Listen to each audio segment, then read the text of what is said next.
That guy's running lights are backwards. That's eventually going to end up as a 1965 IDF Sherman. It's Dragon's M4A1 Operation Cobra. Kind of forgot how bad that kid actually was. Unfortunately, if you have to have a wide hatch cast hull Sherman, you have this or the the worse off Tamiya offering of their M51. And by worse off, Dragon at least gives you, let's see, fenders that fit, bogies that fit, Grouser photo etch covers that fit and are actually there. However, they both lack backings on their idlers and the road wheels. Why Tamiya refuses to put them on there, I still don't know. Plus, I couldn't see spending the money knowing how much damage I was going to do to that. Did you piss somebody off there sometime, Mark? No. And that could be why they're not doing it, just for you. Well, and it makes no sense in today's day and age. They charge us $60. That Dragon kit has, other than the idlers, because they also don't have backs.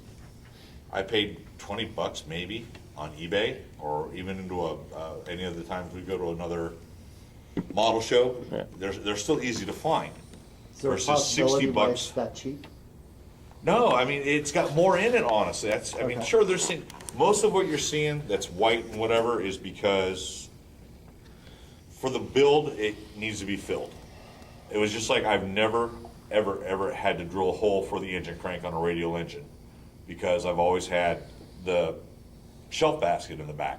Well, on the French Shermans that they got right before the '65 war, none of them had the basket or the shelf for some reason, so I got to drill a hole for the engine crank. It's just weird little things. It's like Dragon has never, for whatever reason, in all their kits, there are 8 bolts that hold the transmission to the lower hull.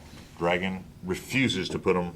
As many different Shermans that they made and added new parts, still doesn't do that. At your might cause you. Well, true, if it covers it. I mean, there's other things, there's other ways. Like I said, luckily I have enough graveyard. Most of the brown or green is going to be stuff off of an old Tasca kit. Machine gun ring and everything else, the fire pull handles, the turret's coming off of a Thunderbolt. I just didn't bring it in because I haven't started on the turret yet. P-47. Yeah. Thunderbolt 7.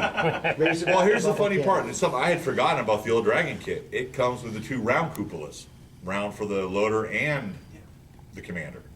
All the French ones had the oval loader's hatch. Luckily, like I said, I got enough graveyard Shermans that I found a T-23 with an oval loader's hatch.